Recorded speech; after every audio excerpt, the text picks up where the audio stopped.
Right.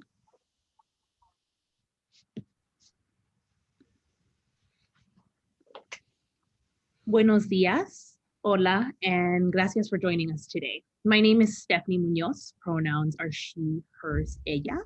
I am a project and community engagement associate with Kids Forward Race to Equity Project, and I will be moderating our conversation together this afternoon. Before we formally get started, I do want to go through a few housekeeping items. If this is your second time joining us, welcome back. If it's your first time, welcome. Today, through the duration of this session, your cameras and your mics will remain off and muted. We will be taking questions. Those will be moderated by our technical support folks, and we will review those questions at the end. As a reminder, today's discussion is an opportunity to further discuss the importance of naming, healing, dismantling, and rebuilding from systemic racism. We also invite participants to share insights and strategies for moving white normative organizations towards anti-racism. We would like to be clear that today we won't be providing clear solutions. We won't be providing exact products, processes, or policies. Therefore, if you're hoping to leave today with an answer, this space is not likely to satisfy your needs. Thank you for your patience while we walk through to establish the more technical end of the space. Now I'm going to move us into a little bit more of our actual day together. Engaging in discussion today are Jacqueline Boggess and Michele Mackey, and they will go ahead and introduce themselves now. Welcome. We are very excited to have this conversation with you all. I am Michele Mackey, they, them. I am CEO of Kids Forward. We are a statewide policy center that advocates for policy and systems change on behalf of all children and families, but especially children and families of color and those furthest from opportunity. By training, I'm an attorney. I've worked in the government, corporate, social venture, and nonprofit sectors. But my career has really been focused on helping organizations achieve their mission. And by that, I don't mean the fluffy marketing language that people put up on their websites. I help organizations move closer to their purpose, their true mission. And really my role has been about leading and implementing productive change in an organization to help them evolve and transition to closer to being able to live up to their mission. Kids Forward is a 140-year-old policy organization that has aspired to make Wisconsin a place where every child thrives. Now, a 140-year-old organization is firmly baked in white supremacy and white norms. And our role right now is to drive and execute what we see as a shared commitment to becoming an anti-racist policy center. Knowing full well what anti-racism means, not as a marketing term again, but the truth of that word, the deep work, the hard work of that word. And we want to become that kind of policy center that's at the vanguard of what it means to effectively advocate for broad systemic change, for the change that's required so that every child, family, and community can thrive, experience justice, experience belonging, and quite frankly, experience liberation finally. Jackie? I am Jacqueline Boggess. Like Michele, my education is as a lawyer. I practiced law for about 10 years in Chicago. And I enjoyed it, but I felt like there was more work to do. And I moved here to Madison about 25, 26 now, maybe years ago. And eventually became the executive director of a not-for-profit organization that focused on low-income families, specifically low-income men in families and how or whether they could interact with the safety net TANF system. So I spent 26 years doing that and going through some of the concerns perhaps some of you who are here are going through now about how you become an anti-racist organization. I don't think we made it, frankly. And now that organization really no longer exists. And I am a member director of the Nina Collective cooperative, where we work with organizations, departments, institutions, systems, to think about creating a culture and an atmosphere that supports equity and inclusion, and and faces out as an anti-racist organization that does work just to end and change and fix anti-racist policy. Gracias. I'm Stephanie Muñoz. As I said, I'm with Kids Forward. I have a background in social work. I am a UW School of Social Work alum, and I am a partner and a friend in the work I do. My focus on policy is racial equity and immigration. As we move into this shared space and to this deep discussion, it is important to acknowledge how we might all be entering. First and foremost, we would like to acknowledge that although many of us are physically positioned in our homes, most of us are not simply working from home. All of us are currently living through a global pandemic. What we're actually doing is attempting to stay safe at home while also trying to work. Furthermore, many of us, our loved ones, clients, neighbors, and friends are currently working on the front lines and providing essential services, and many have been directly impacted by COVID-19.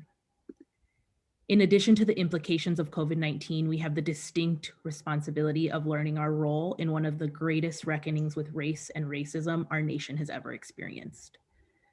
As many of you know, the murders of George Floyd, Breonna Taylor, the shooting of Jacob Blake, and countless injustices against Black bodies and communities sparked protests across the nation, motivated millions of folks to vote for change, and drove a deep call for change, accountability, and visioning for a better country. This reckoning has led many of us on a challenging, emotional journey of learning and unlearning, placing our bodies on the front lines and learning to cope with the reality of our experience with race and racism. As an attempt to be fully conscious of the interconnection between our current moment and our nation's history, we felt it most appropriate to begin by grounding ourselves with our physical space. If you are currently situated within the United States, you are standing on stolen land, land that was stolen from Indigenous peoples. The Native American and Indigenous initiatives of Northwestern University remind us that it is critical to understand the long-standing history that has brought us to reside on this land and to seek to understand our place within that history. It is important to understand the land acknowledgements do not exist in a past tense or a historical context. Colonialism is a current, ongoing process, and we need to build our mindfulness of our present participation within that. In order to bring that mindfulness into our space today, we ask that you take a moment to reflect on the history you bring with you today and the land in which you stand.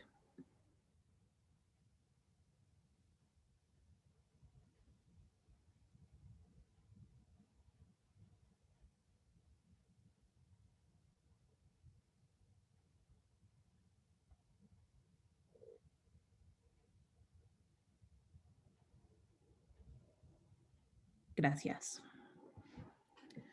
We will now move into our moderated discussion in which we have prepared a series of questions. Jacquie and Michele will answer primarily, and I will jump in when I can't resist from doing otherwise. And then, as I said, at the end, we'll go through questions from you all. So the first question today is, what is anti-racism and how does it differ in the context of organizations? And if you guys could speak a little to the variance between inside versus outside aspects. Well, the one thing we didn't do is flip coins as to who is going to go first on these. So I'll go first. Jacquie is way more steeped in critical race theory and the language around racial justice, being an instructor at the social work school, as many of you know. But, you know, I think, Kendi, Dr. Kendi has laid it out very well in terms of talking about anti-racism is not limited to, I'm just not going to be a racist, right? Um, it is not enough to talk about how racial equity exists or to have that in your job description or your organizational values.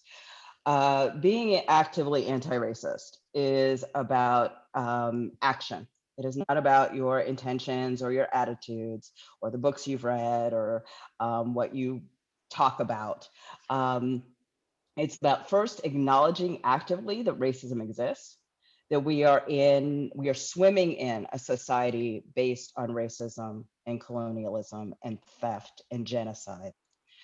And that is not a history only, that exists today. It exists in your organization, it exists in your interpersonal relationships, it exists in our systems and structures and policies, that white lives have been the preference in our society from its founding to today. And that Black, Brown, and Indigenous lives are not at all baked into our society structures and policies. And so first, you have to acknowledge that racism exists. Second, you have to be intentional about changing that. And that looking critically at these systems and thinking about how white life is preferenced and being intentional about dismantling that and then rebuilding something else. And in doing that, you have to obviously take the lead from BIPOC people who have experienced this, who have not been considered in the structure of our society, and take their lead on what something new might look like. And, to the second part of the question, I do think that this very much, or my experience is that this very much shows up differently in different organizations. And for me, it is what the key has been is what the mission of that organization is. And so if you're building cars, it might be enough for you to predominantly focus in on how anti-racism is showing up in your corporation, right? With your employees, possibly with the vendors you use and the suppliers you use and things like that. For government agencies and a lot of the work that social workers do, that we as policy people do, we are not just looking at the way our own organization functions on behalf of employees. We are also looking at how we advocate and how we change the very systems that we are working through, the very systems that we might even have come up to believe in. We have to now look at our beliefs a different way, our work a different way, and start to question ourselves in this work, and then tear apart those systems. And so there's an internal piece and an external piece. And I think in our organization, there's sort of a debate right now about whether or not we can just do the external piece, right? Can we just really put our focus in being anti-racist on the external? It's my feeling that we're not going to be very good at that. We're not going to be very good at just doing the external, right? If we don't also do the internal, in part because our folks are not going to be sustained in the work, and that's going to impact our ability to do it. But also, I don't think we're going to be able to see it. We're not going to be able to see how the systems are impacting BIPOC lives, and we are not going to be able to see how to fix that and advocate for those fixes if we don't actually do the hard work ourselves. And by ourselves, I mean as a team, as an organization, as a board and a staff, and personally, right? Jacquie, oh, and before Jacquie goes, I will say Jacquie is also the president of our Kids Forward board. So what we have here to talk to you about anti-racism in organization is one of our amazing team members, staff members, Stephanie, myself as CEO, and the president of our board, Jacquie. So we should be able to come up with a really good conversation. Yes. It's going to be good. I'm not going to answer exactly because I think I don't disagree with anything you said, Michele. Yeah, that's what the work is. going forward, I want to stick on to one thing you said, which was about people thinking, well, we can do the outside even if we haven't gotten to the inside yet. And I don't want to just use words like inside, outside. Like, I want to be really specific about it. Inside is making an organization, an agency, an institution, you know, not diverse, not only diverse, or maybe not diverse at all necessarily, but definitely inclusive and anti-racist and inside. So people feel good inside. Policies, practices, the way you do things on the inside, speak to racial equity and all the kinds of equity, but specifically racial equity here. I think that that's what you have to have inside. And I would suggest that if you don't have that inside, if that's not who you are, if that's not what you've built and constructed, is a anti-racist machine, for lack of a better word, then you can't do the outside. Like, you don't have the capacity to do the outside. You can think that you're doing it when you go back to your organization that's not inclusive or focusing on anti-racism or anti-racist work. You can go back inside there, and we do it like this out here, but we do it like that out there. You actually can't do it. Both things have to happen. Now, I would also say that I've heard people bring up, well, we should just be get it going on inside, and then the outside will take care of itself, because we're creating a thing that's enough. We're creating a thing from people who understand anti-racism, and they're going to build a beautiful thing, and then we just push it out the door, and then all of a sudden it'll have some impact or not, but we've done our thing on the inside and we're cool with each other on the inside. And I think that that it's clear that that's not going to work. Like, and maybe we just need to get rid of these distinctions of inside, outside, because they don't really exist. It's just a door, it's just a window. And you go home to somebody or go to the book club with somebody, or, you know, and you're Michele, the CEO, and you're also Michele, my friend, my relative, my, and so I think that's kind of a false distinction in some ways too. Yes. Moving to the next question, what called you to working on anti-racism? How do you prepare to do it? And how do you understand your influence in this work? Well, I'll go first, Michele, this time. Say it one more time, Stephanie. What called you to working on anti-racism? How do you prepare to do it? And how do you understand your influence in this work? Oh, I love those questions. What called me?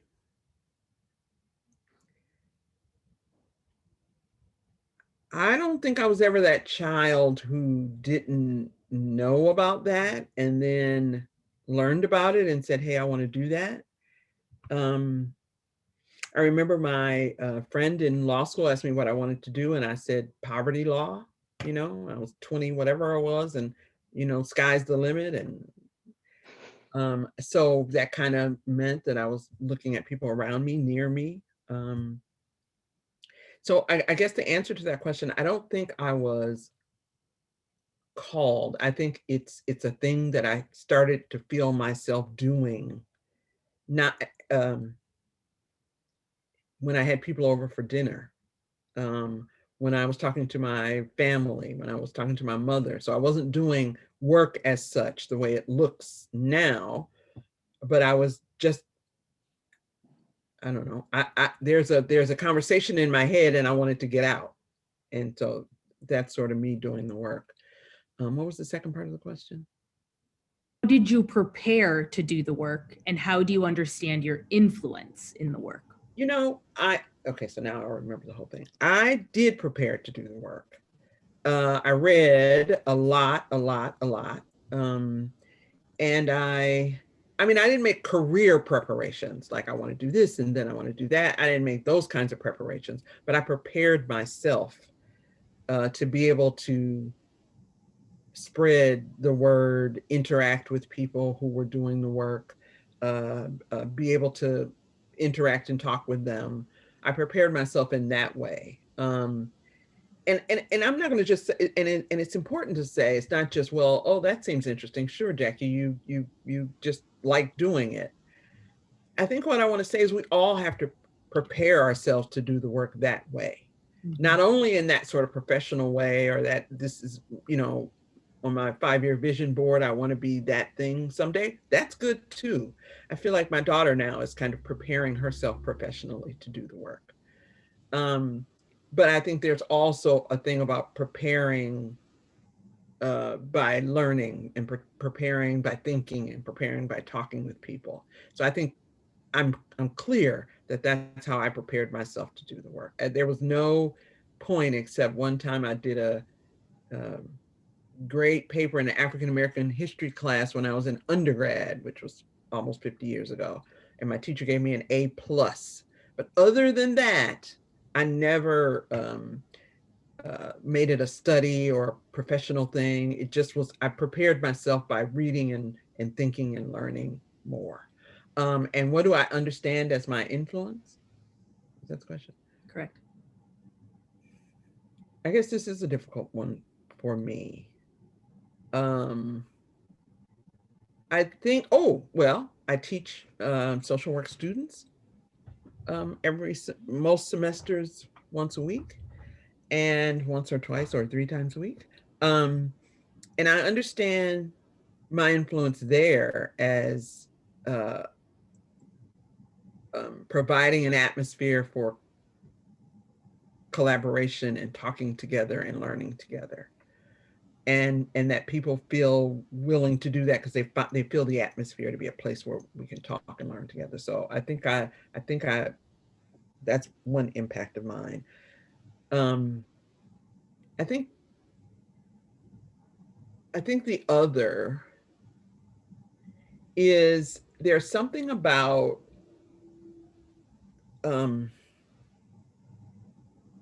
I have a strong perspective, let's say it like that. I have a very strong perspective, and people can tell that. And so they just want to know, sometimes people just want to know, girl, why are you so worked up? Right? So they just want to know where that's coming from. And then if I have conversations with folks, or they see me again, or they see me in this place, then they just want to know more about this my clear feeling about this being an important issue. So I do think that's an impact. People watching me have this experience, I think that is an impact. So I hope I answered those questions. Yeah, thank you. Michele, are you ready? I'm going to jump Sure. into this one, so I could go before you or after you. Just why don't you go, and I'll respond to both of you. Sounds good. Jackie had me chomping at the bits because it mirrored my experience, I think, a little bit. When I think similarly to Jackie, what called me to this work, I never anticipated it. If I think critically, I would say that the moment that brought me to this work is my life transition from California to Wisconsin. So unlike Jackie, I grew up in a very Latino-centered, very diverse community, and we had different learning and understanding about racism. And I don't think you could have told me, and I would have believed you, that racism existed in the way that I had conceptualized it. And then I moved to Wisconsin, and that was no longer the reality. Not only did I move to Wisconsin, but I moved to a small town. And I was the only non-ELL Latina in my entire school. And so that's where the work really started, in terms of thinking about systems and the way things operated, and I, as a high school student, was having discussions with the superintendent about curriculum and how they were integrating ELL students and non-Spanish speakers, and what that experience was like for students, because it was deeply uncomfortable and foreign for me. And I was like, I just don't think people know. I don't think there is a connection between the superintendent and the students in a real tangible way. And so what do I need to do to make that connection happen?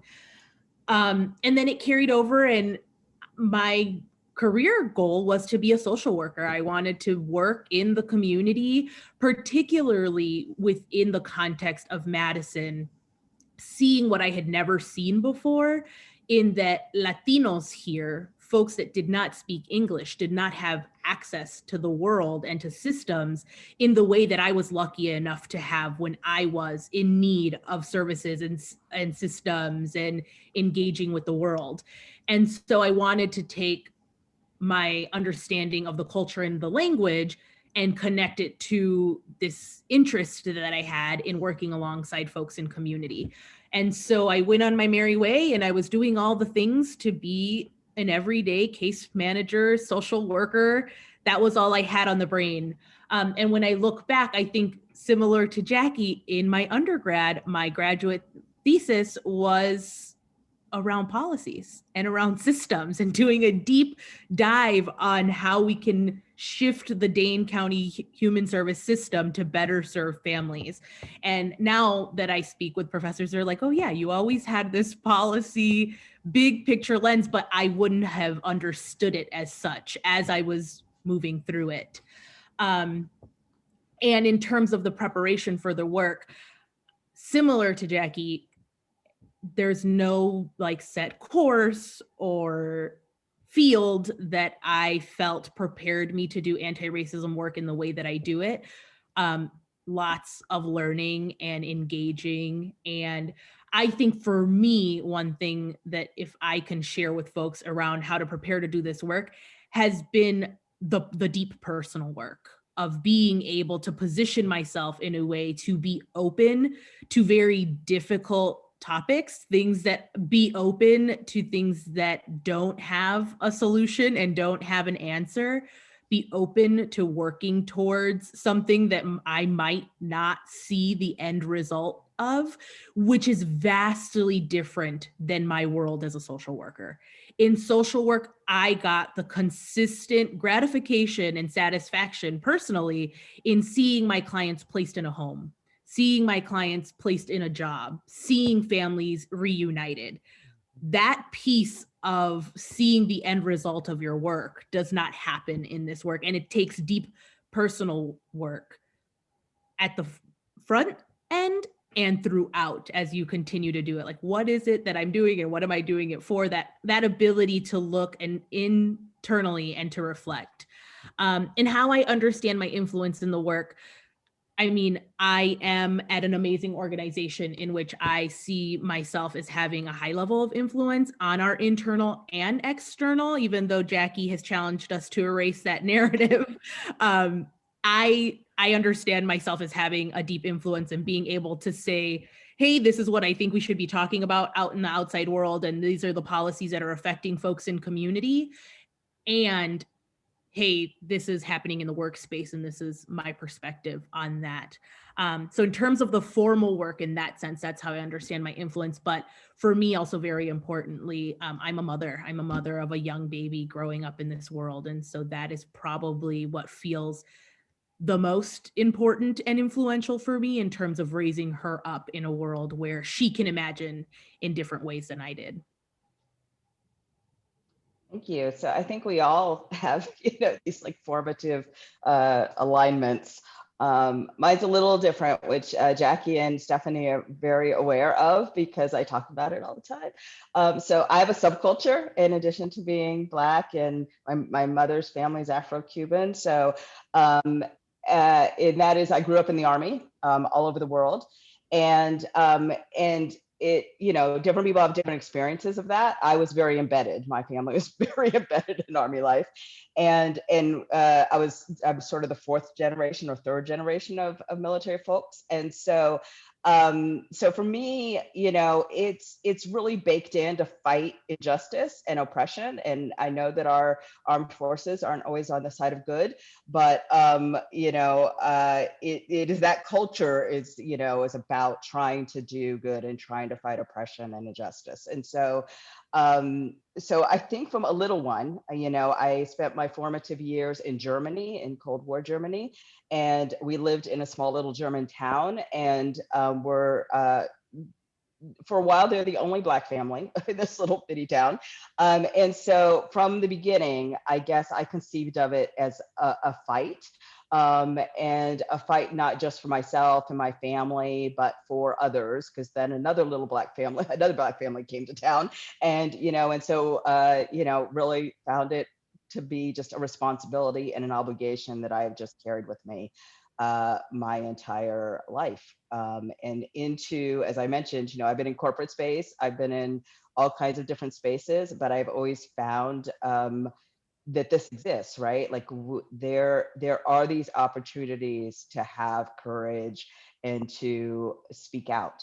And to question and to name it as racism. And I haven't always been prepared for that. So, Jackie, to her point, for me, I didn't get the A, I got the C because a German grad student for my constitutional law class, I think, didn't want to hear how the Supreme Court has always been racist, which was what my paper was about. And so it was one of the few C's I got in college, but yeah, that didn't go well. But it taught me again that it's a battle, right? And I may not get the instant gratification at all.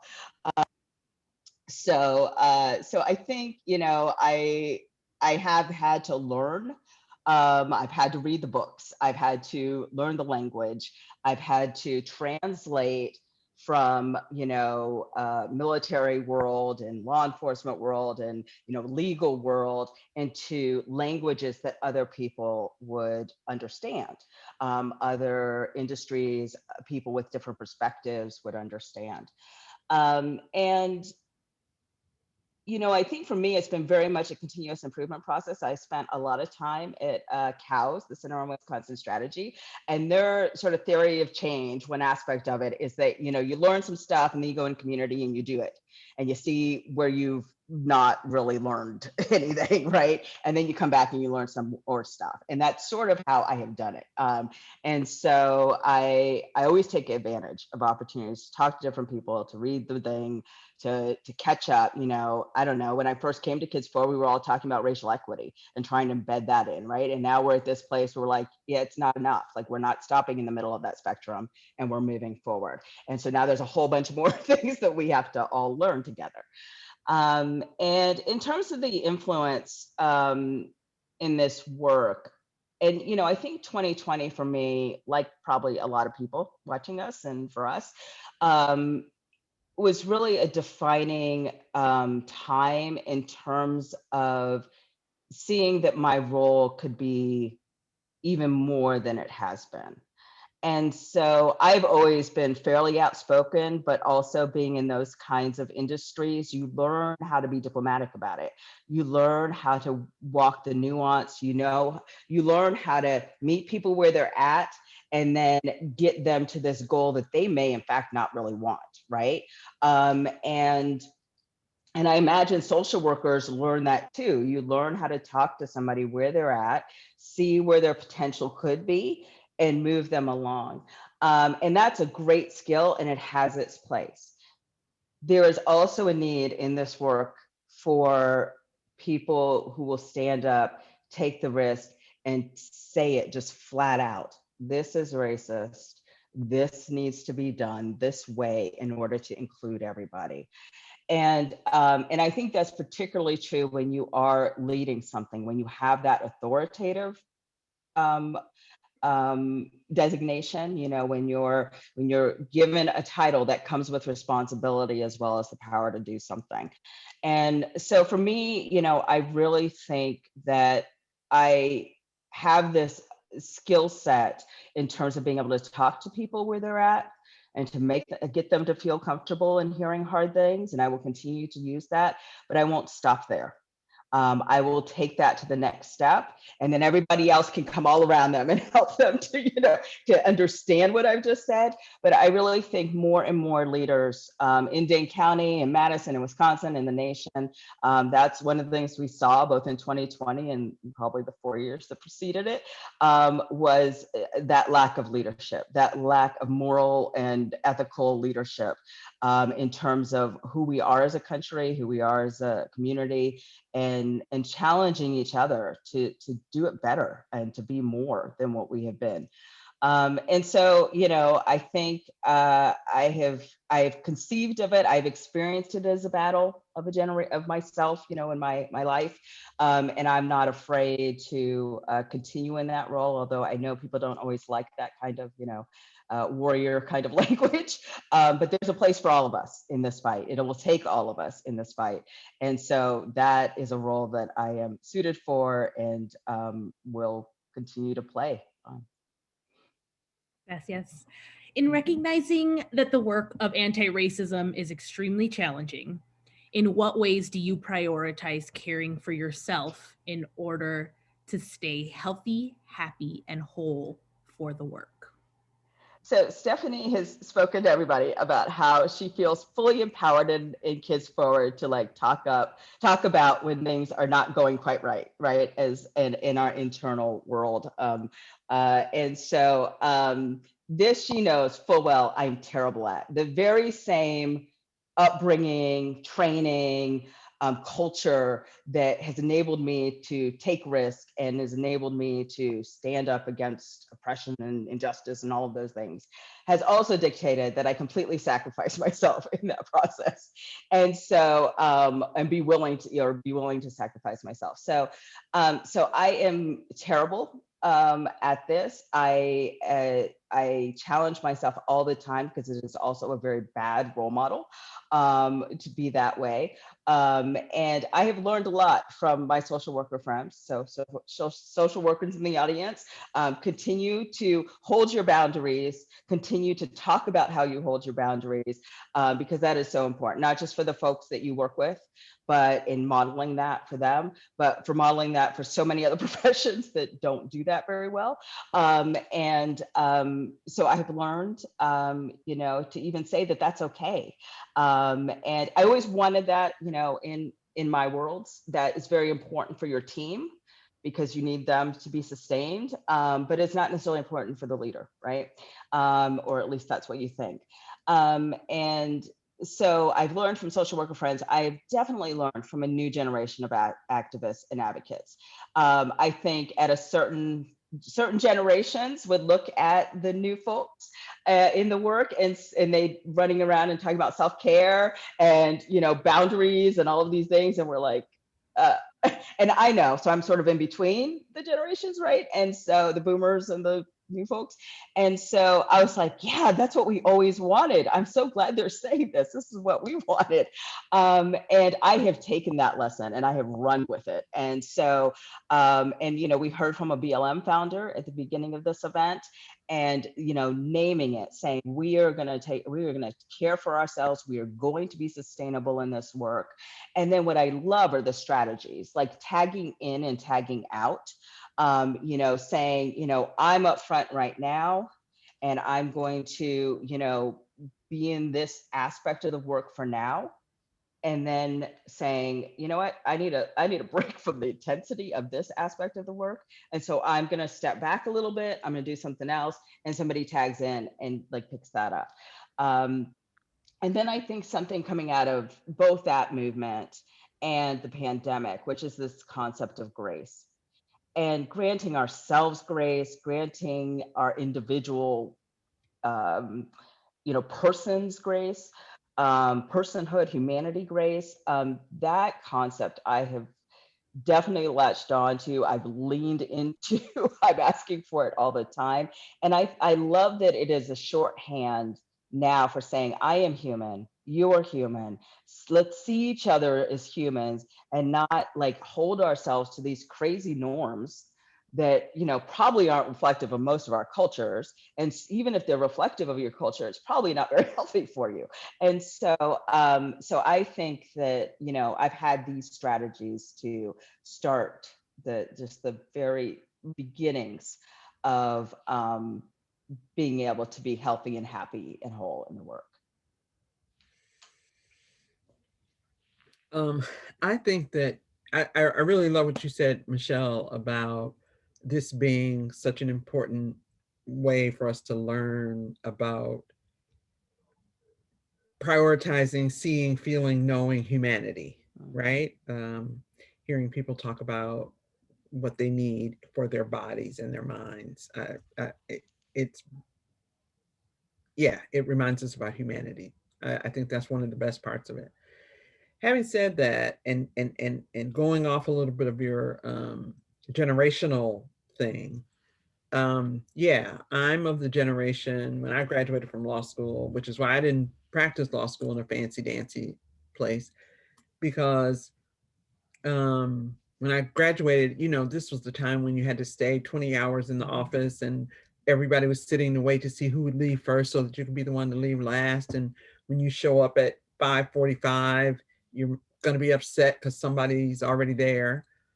I grew up in that time and I knew I wasn't doing that. Like that was not a thing for me. I'm not doing that. I'm not doing that. And throughout this work, as much as whatever my work has been, let me be honest to say, and I can break it up into a little bit of practice of law, but 25 years of social welfare policy. And now the work that I'm doing now between teaching, sort of all of it is in some ways teaching. As I have moved, I've never had the problem of, Jackie, you need to slow down. You're working too, you know, and I don't know if I read it as Jackie's lazy or if they read it as Jackie's lazy. I don't know, but it's a thing. I fought against what you all are talking about. Not even fought. I just didn't do it. I just didn't do it. And so I agree with you though, that it is such an important aspect. Mostly, I would say, because of that humanity thing. It helps us remember, and it's a shame that we have to be reminded. And also because if you go back to my time in the 80s, 90s, whatever that would have been, if you go back to that long time ago, that is a pillar of white supremacy culture, right? So, you know, you have to do it like this, and this is how we do it, and this is how and you know, it's also it's also a gender thing. So men can do that because somebody has to be taking care of human beings over here. And so this thing where people are just working their fingers to the bone. And I understand that we're talking about good work. We're talking about transformative, life-changing, white supremacy destroying work, but it's still work on our bodies. It still takes something from our bodies and our hearts and our minds.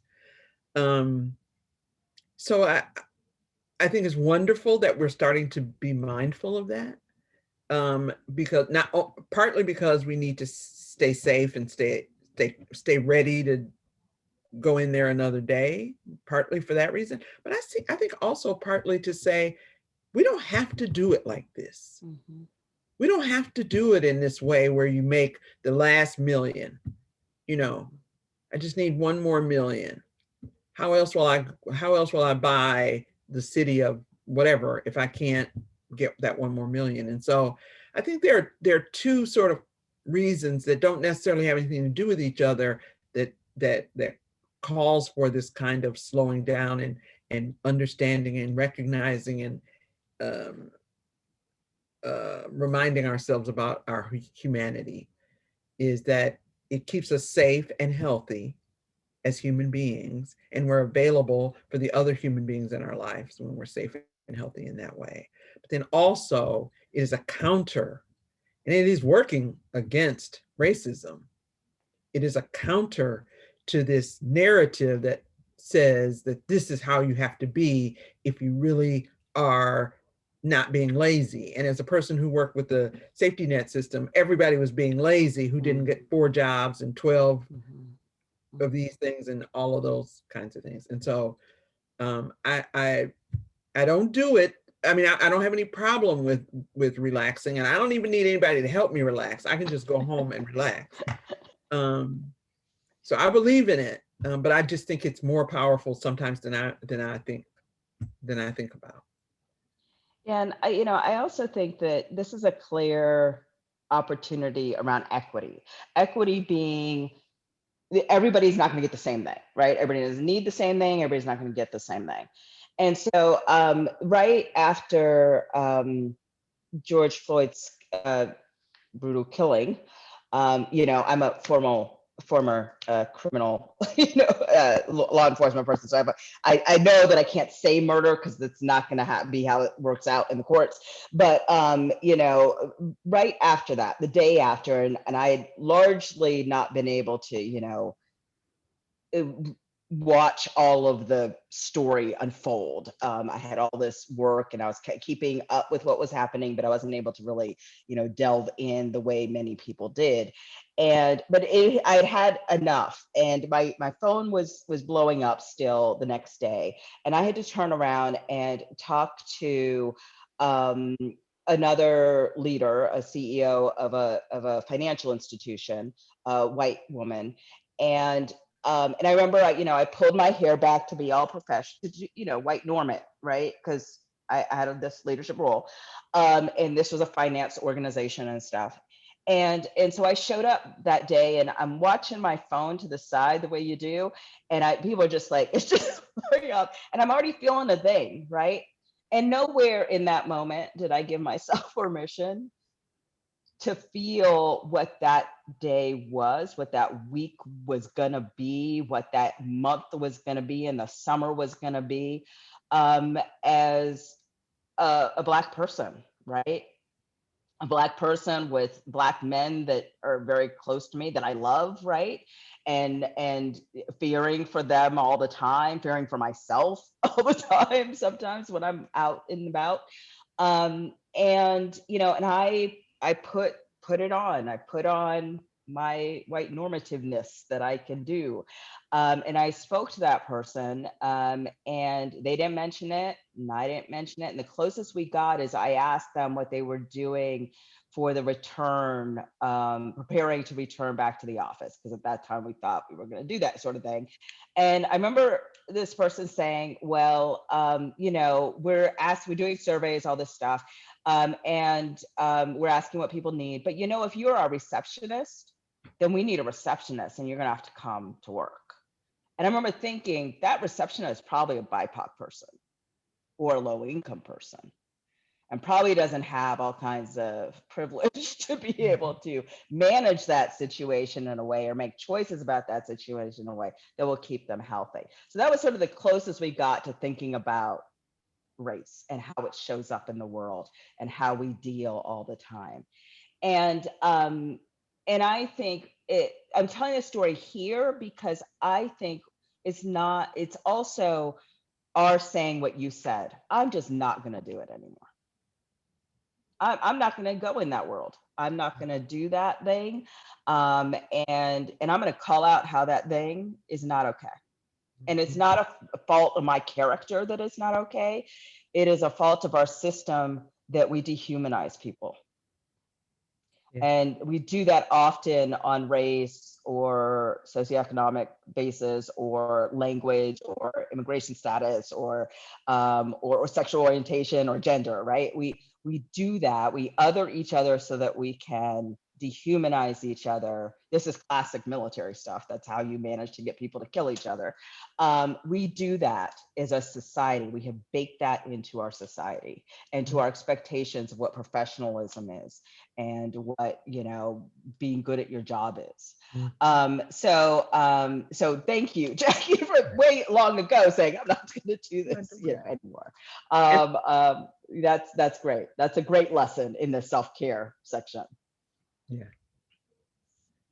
Thank you both for your perspectives on that. For me as a social worker, what keeps me able to maintain boundaries and care for myself in this work is being rooted in the fundamental belief that, like, I'm not the savior.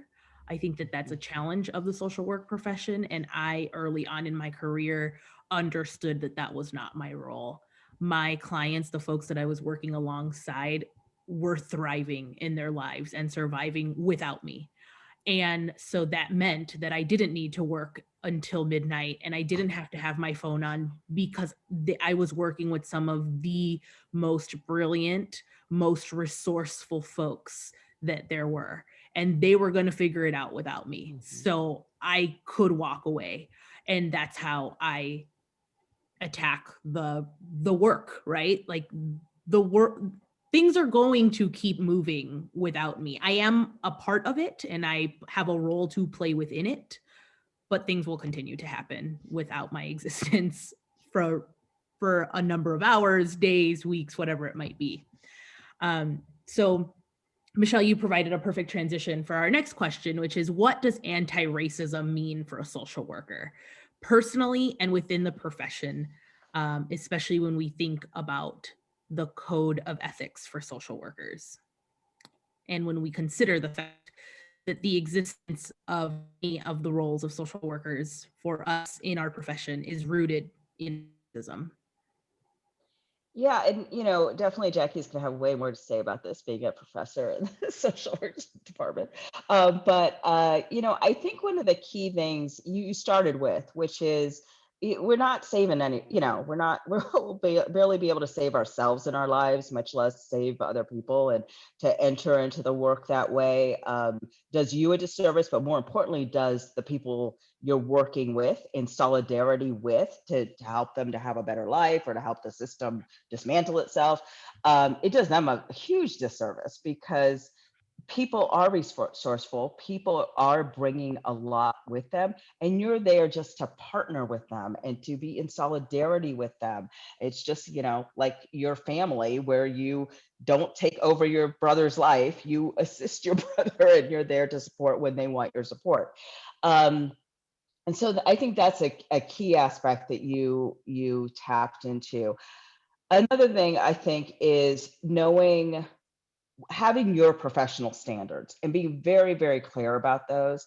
And, I did that very early in my career. I was in careers where they walked you through exercises around that so that you knew where your lines were. And your lines may be different than the lines of your profession, in the sense that they are even narrower, right? Like, your profession may allow all kinds of stuff. Jackie and I know, as attorneys, it's actually quite hard to get disbarred. They let all kinds of stuff that we're just like, that's ethical. And so, and I imagine in some ways, the social worker code of ethics is the big box, right? You can be even more ethical than what your ethical standards hold you to be. And you have to figure out what that is for you. And I think that's particularly probably important for BIPOC social workers, because you are absolutely right. This is a system that was created because we didn't want to deal with racism, right? It was created in a way to keep our racist society going by fixing all the people so that they did well in a racist society, right? And so I imagine that BIPOC social workers figure that out, if not early in their training, then certainly at some point in their career. And you have to know where your lines are, and your lines are okay, and you can hold those lines. And I will say that one of the things we talked about in the past is knowing when to leave a job, and knowing when when you need to leave a job for yourself and your own integrity and your own humanity, but also knowing when you need to leave a job because you're being complicit. You're assisting a system that just will not give you enough room to make a difference, and I'm probably one of the worst people to talk on this from a perspective of knowing that balance, because I'm always prepared to leave. I know that the work that I do, I know that the voice that I bring into organizations automatically puts my job at risk. And I have had privilege in both having an upbringing where my parents prepared me for being able to go out and make sure that I can eat, right? And maybe that's all I can do is eat. Maybe I don't get to have a house and I don't get to have a mortgage and all of the things that I have right now. But they did instill in me an ability to survive. And, you know, they came from poverty. I know that I can survive. And so, but that is a privilege to know that I have that in me. And that then translates to me being able to go into positions and know where my lines are and hold those lines and risk not having a job. And that is not for everybody. I in no way advocate for that for everybody. What I do think is you need to know the risks and be able to prepare yourself. So, and when it gets to be detrimental to you and your humanity and your ability to get up in the morning, it's good to have prepared, right? Because that you can't stay in an abusive or toxic environment for you. And so if you're, you know, at least doing a preparation, whether it's through skill development, through, you know, getting qualifications, through getting experience that you can move somewhere else, or, you know, just making sure you're, you know, trying to get a little money into savings. But, you know, have enough preparation that when it becomes that kind of an environment, especially in these fields of social work, you know, policy and government work, when your organization is just not a place that you can exist anymore, you will need to make a move. And so, so I think it's, you know, there's these really practical aspects of it. And then there's the reality that with anti-racism and you're calling, I mean, the first thing is call out the racism. Organizations don't always want you to call out the racism. I was just on an HR webinar yesterday where they track the history of HR. Human resources came from the military, which came from Southern generals who came from Southern culture around slavery. And Mr. Gantt of the Gantt chart, who tells you how to put all the little boxes and give people work and not overwhelm them, he was a slave owner of 60 slaves. And he used basically that process for organizing his slaves. And so our whole system is truly in the expectations of your work, all of that is truly baked in racism and oppression. And so you really do need to take care of yourself. You need to take care of your ideals and your values, and prepare to, unfortunately, possibly leave if you are bringing an anti-racist orientation. Yeah, I agree with everything you said, Michele. Absolutely.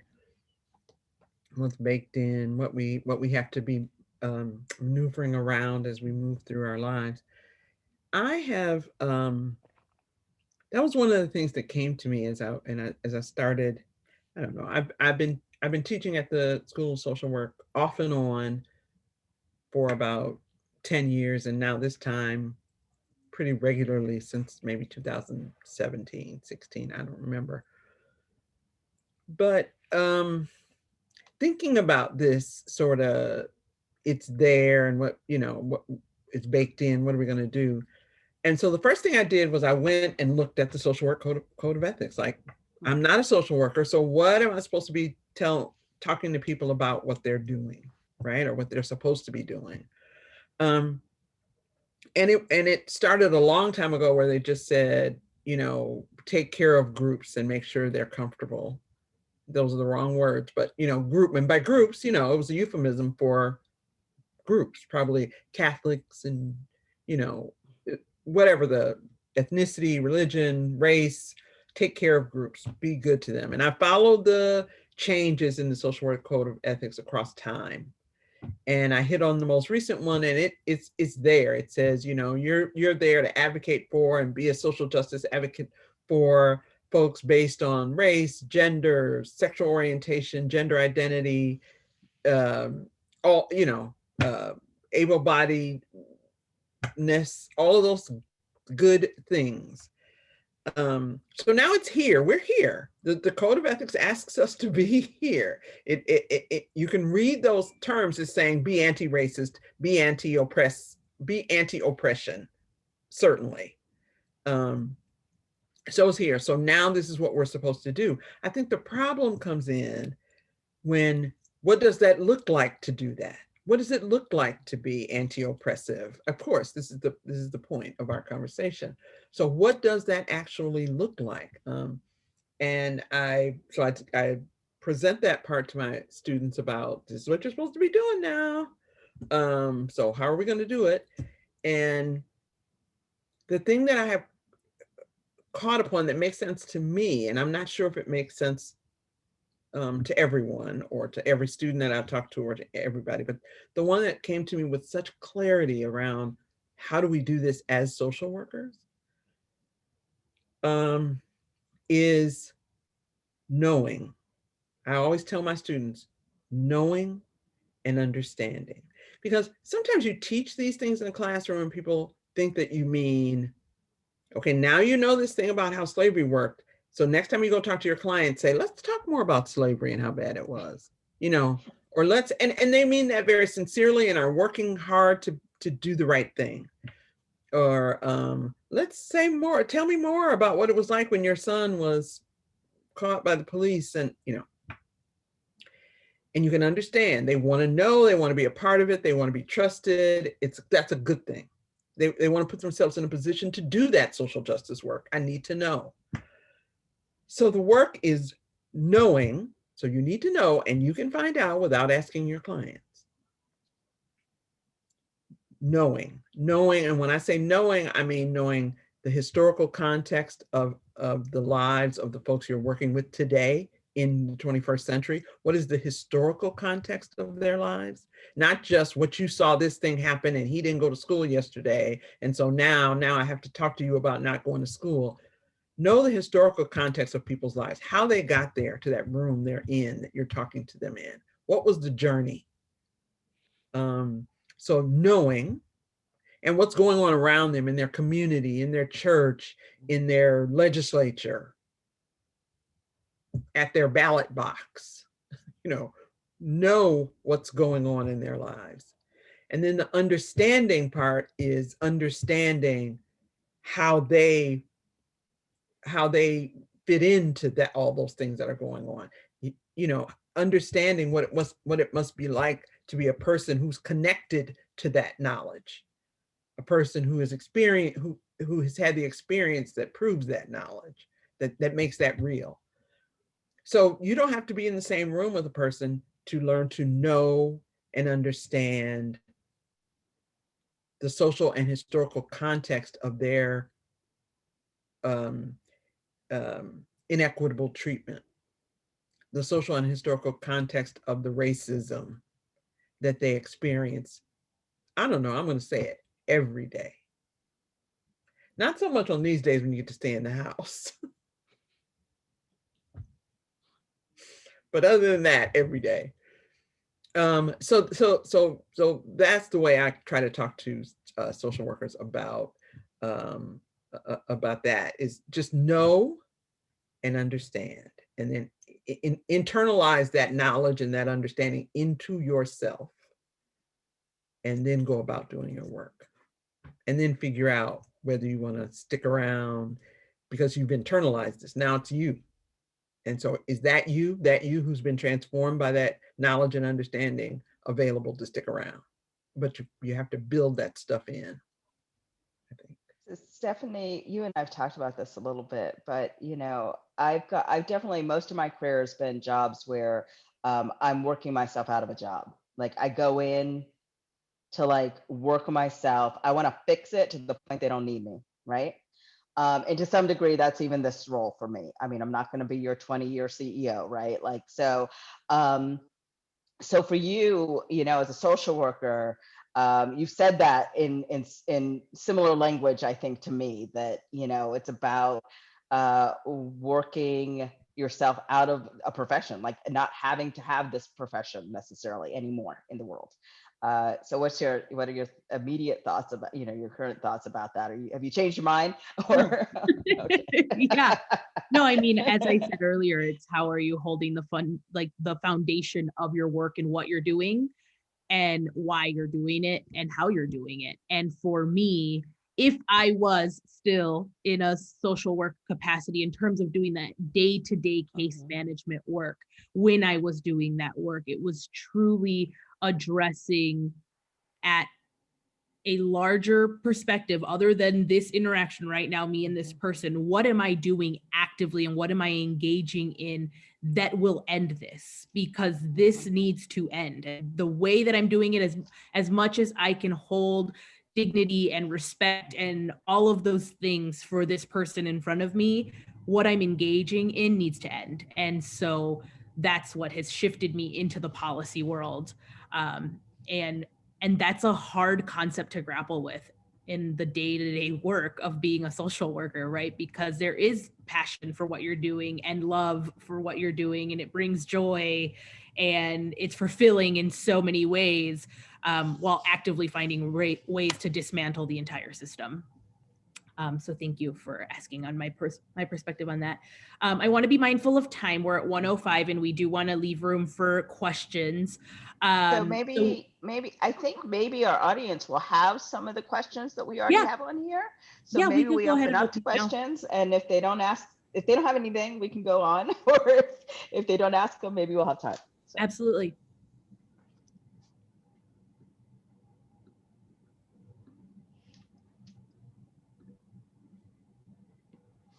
So do you see the Q&As?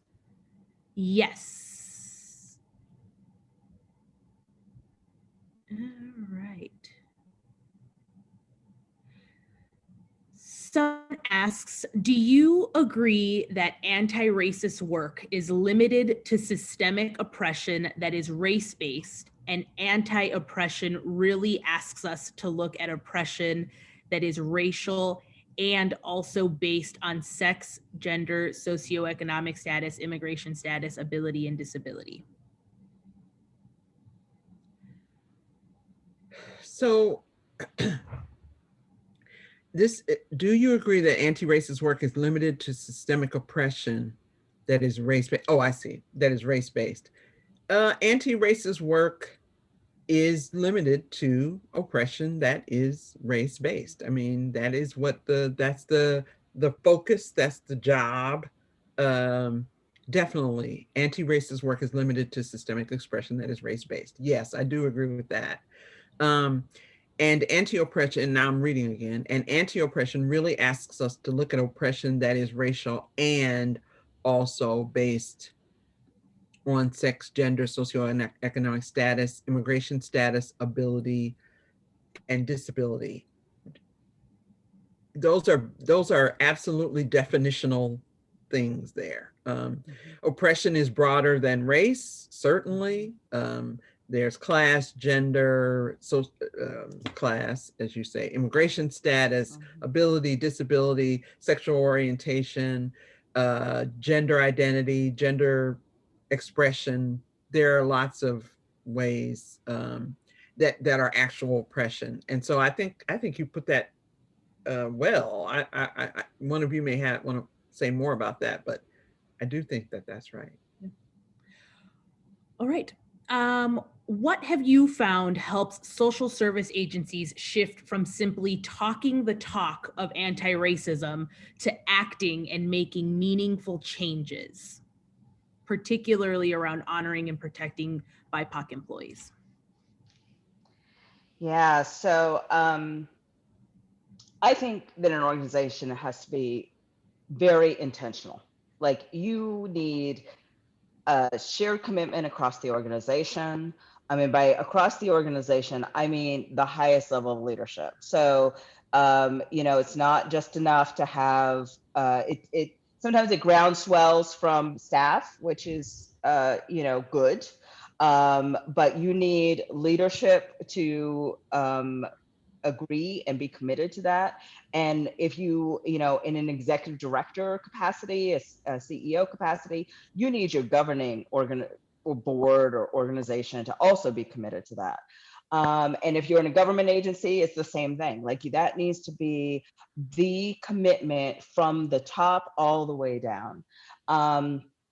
So you need that intention. And the reason why you need that intention is because you have to be very deliberate about how that is laid out. You have to make sure that you consider the harm to BIPOC staff in that process, while you are also giving opportunity for white staff to learn, which will harm, because it's an adjustment to realize what's happening in the world, but not necessarily centering that white experience, because there is some hurt and pain that comes with knowing about racism, and you can't get away from that.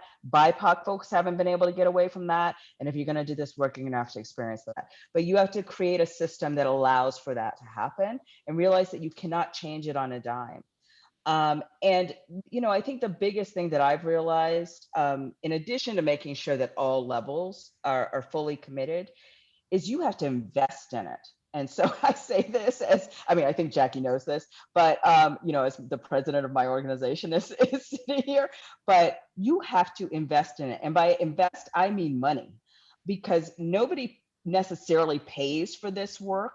And you will need to have mechanisms to support your staff. You will need learning opportunities for folks. You will, quite frankly, need probably a third party to assist you, to partner with you in this work, because everybody in the work needs to wear their hat, needs to be comfortable with bringing their full self. And you can't do that if, just a small group of staff team members are trying to lead it, like in a lot of organizations, and are not fully empowered to even get change to happen.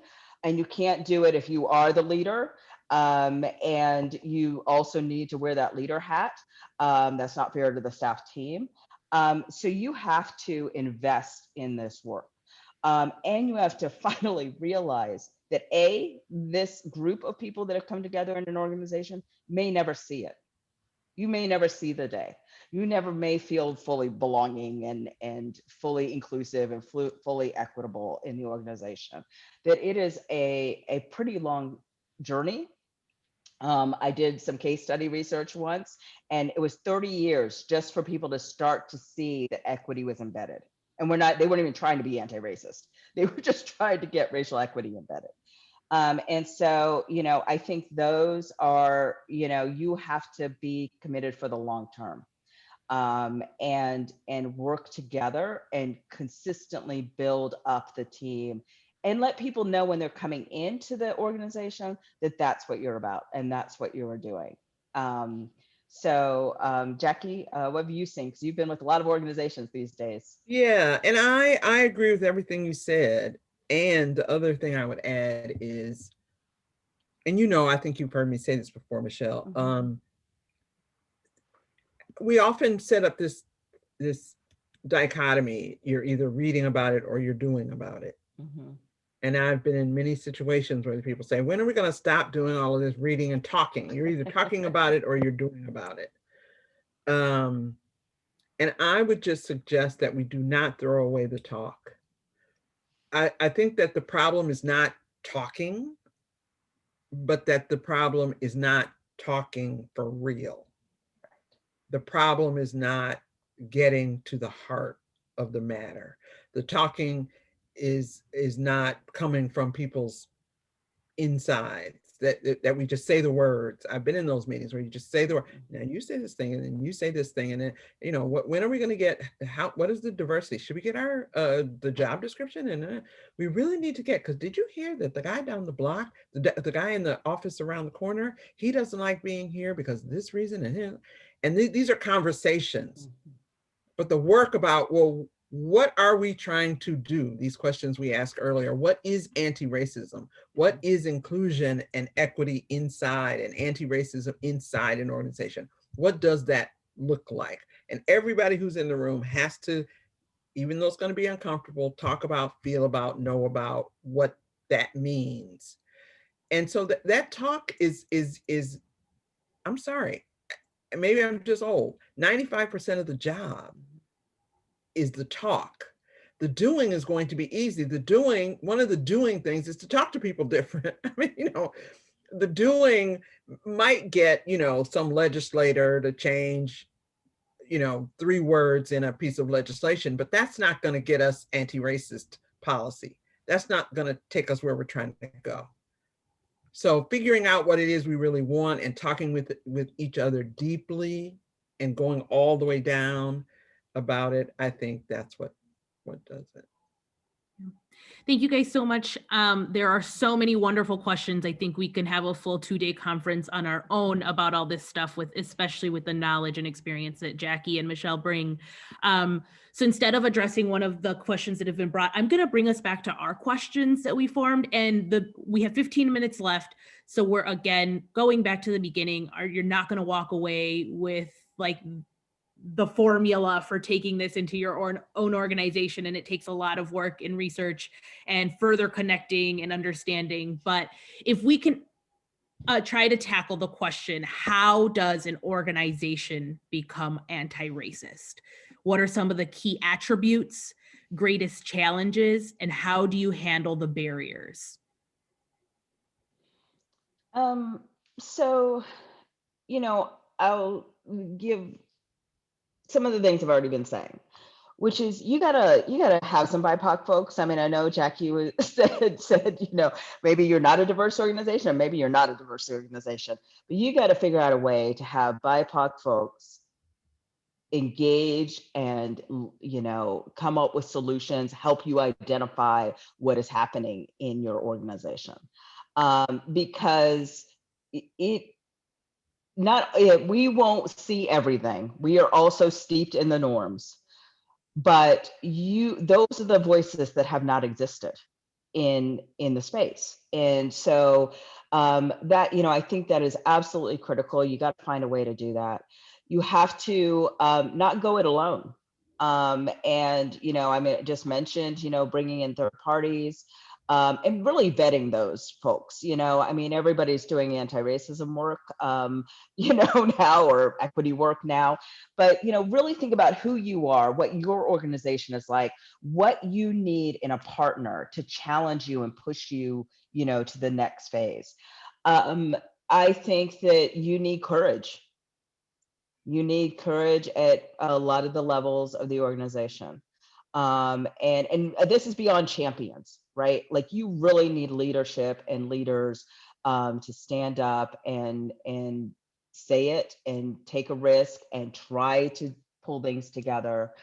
And you have to recognize that it is hard and it hurts. And I know we're not supposed to say that. We're supposed to, one of the CEO role things to do is to be, this cheerleader and champion and yay, we've got it and it's all going to be great. And all that is very true. We do have it and it can be great, but it is hard work and it is going to hurt. It is going to hurt all of us. Some days we're going to go home and not want to talk to each other, because to have those kinds of conversations that Jackie was talking about, that's what happens. And for BIPOC folks, there is no escaping that this is us and this is our lives. There's absolutely no escaping it. And so, and white staff need to recognize that. And they need to understand that in the way that Jackie was talking about it, right? It's not enough to know. You have to understand it and do your best to be in the empathy space, right?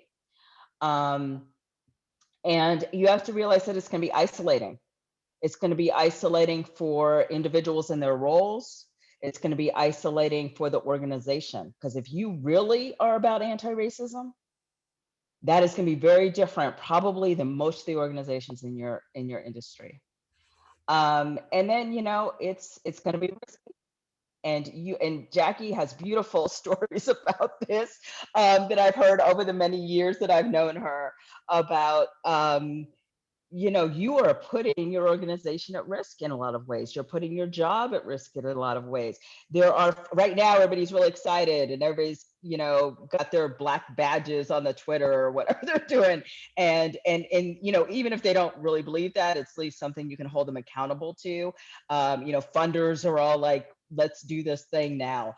But that may just be a moment. And that they may not even realize what they are saying in saying we're about equity or anti-racism. And so it is risky.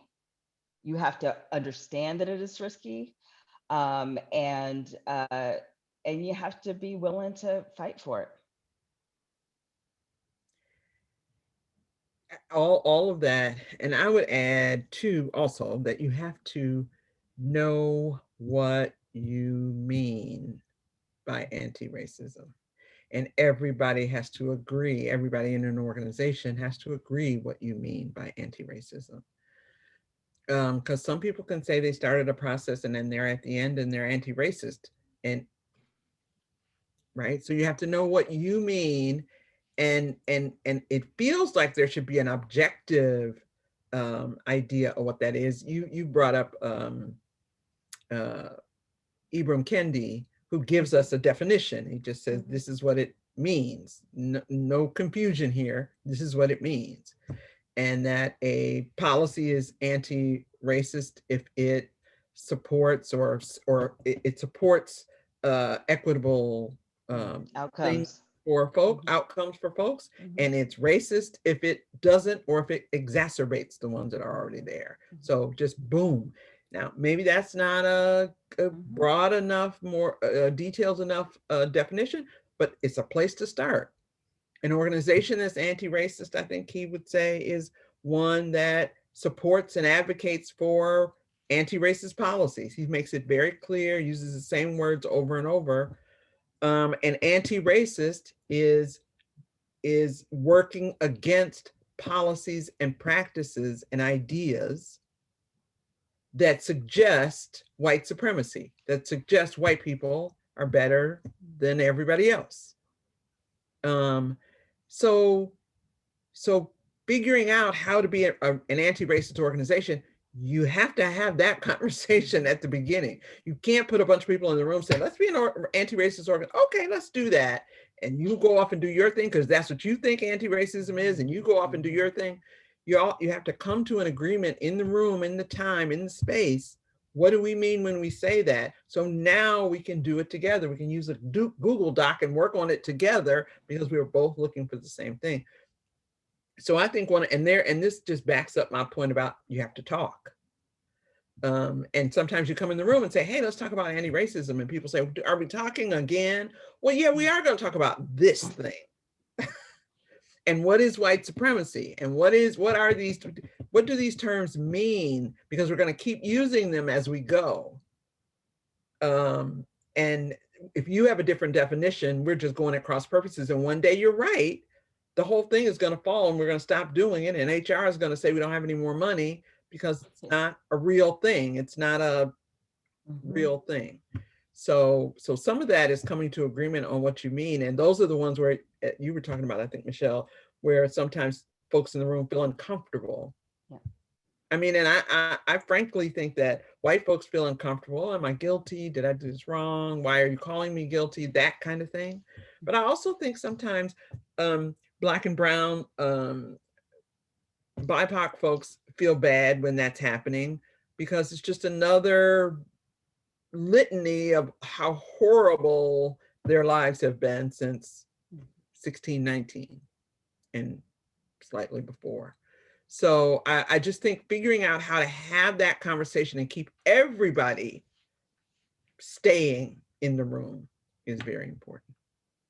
Yeah, and I'll connect that what you just said. Thank you for that, because you know, what I've seen happen is, yes, everybody gets in the room, get very impatient about all the talking. And even if you can get to that shared definition, unfortunately, especially in a state that's like 87%, I should know my statistics better being, you know, the CEO of Kids Forward, but like, let's say 89%, 87% white, is that BIPOC folks aren't in the definition. Like they are not fully empowered to give voice to what that definition is going to be, or whether or not you're living up to that definition, right? And so I think, connecting your number one starting point with, let's have a shared definition with who is engaged in that defining process.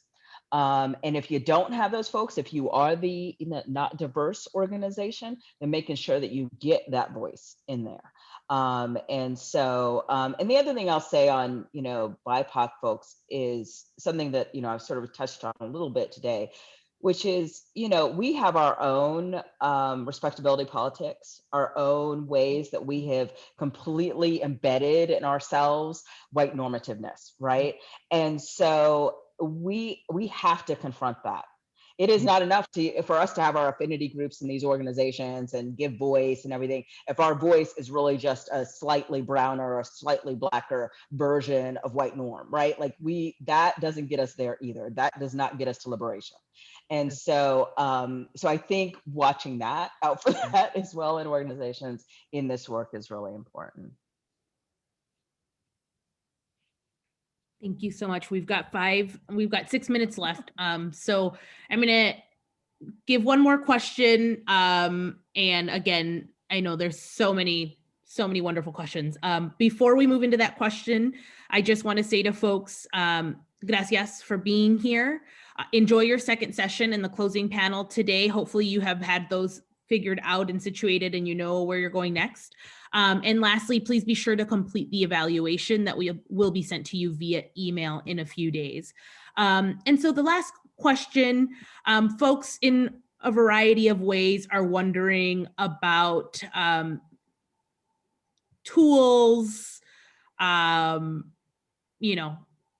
certain ways, models, resources. So if you could only have 5 minutes to share maybe your top 2 tools, tricks, resources, we'll go ahead with that. Well, so Jackie, you got that big bookcase back there. You got to like hold up 100 books. None of them is tools though.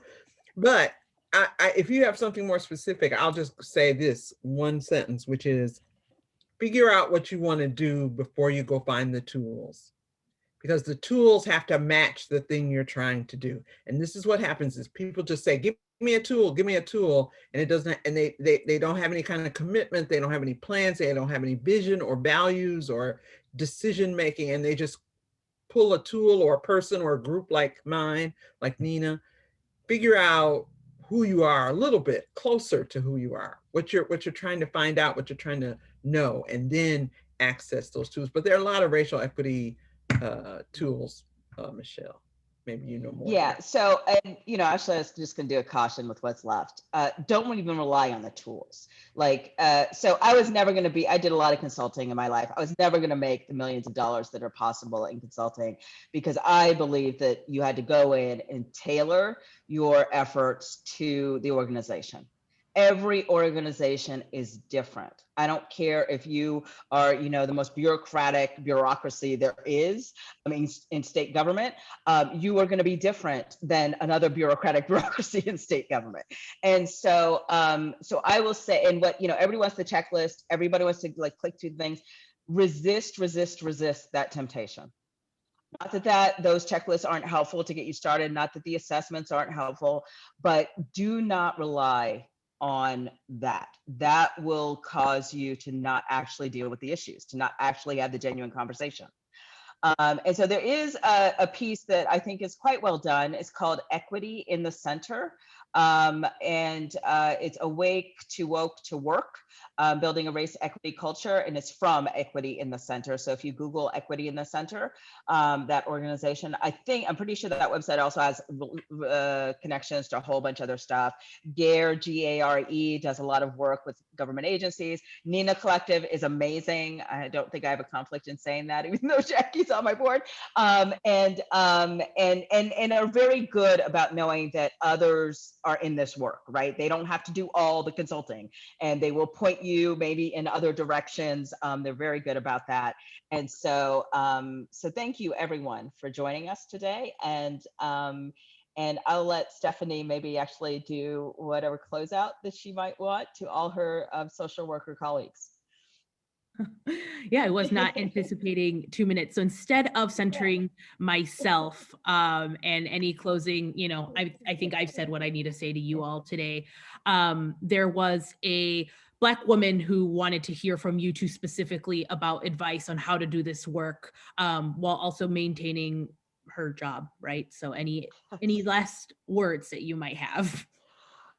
Oh, this is, oh man, I don't really have the answer. Okay, again, to Stephanie's point at the beginning, there's no the answer. Here's what I will say. Learning to navigate this, it is not fair that we have to navigate this. It is not right that we have to navigate this. It is the world that we want to build for our children is to not ever navigate this. The world that I want for a Stephanie or her Black colleague in our organization, Alexa, like I do not want to ever have to say this to young folks in their careers, but learning to navigate this is such an important skill to have until we get there, until we're at the promised land. Pick your battles. Know what those lines are for you and where you can make big impact by saying something and not risking your job. Do that. Where you are just like, I can't not say something. You know, especially in social work, if clients are being harmed, if you're being harmed, if colleagues are being harmed, like that is your professional code of conduct, right? And so say something if you can, you know, document, this is the lawyer in me coming out, you know, have your case, have your advocacy case prepared. We are in a world right now where you can call that out. And at a minimum, that organization is going to have to respond to you as a BIPOC person who has called out the fact that they're experiencing something, you know, racist or problematic. And so know your power. I have been in so many spaces, and I am so thankful to the young activists and the young advocates over the summer who are like, we are done. We are not taking it anymore. And, you know, you have support, reach out to friends, reach out to colleagues, you know, reach out to CEOs, CEOs out there and say, look, I'm working with somebody right now in community because they experienced something. We can't help everybody, you know, we can't help all of you all at the same time, but there is support out here and we see it. We have been fighting it for a long time. We are in the fight with you. But unfortunately, developing that skill and that nuance is critical to your future as a person, but also your future as a professional in the work. It's 1:31. Yes. I was going to talk. I'm glad I stopped. All right. Gracias, you all. Have a good rest of your day. Have a good weekend. And thank you so much for engaging in this space. Thank you very much. With us. Thanks a lot, everyone. Adios. Bye-bye. Bye-bye.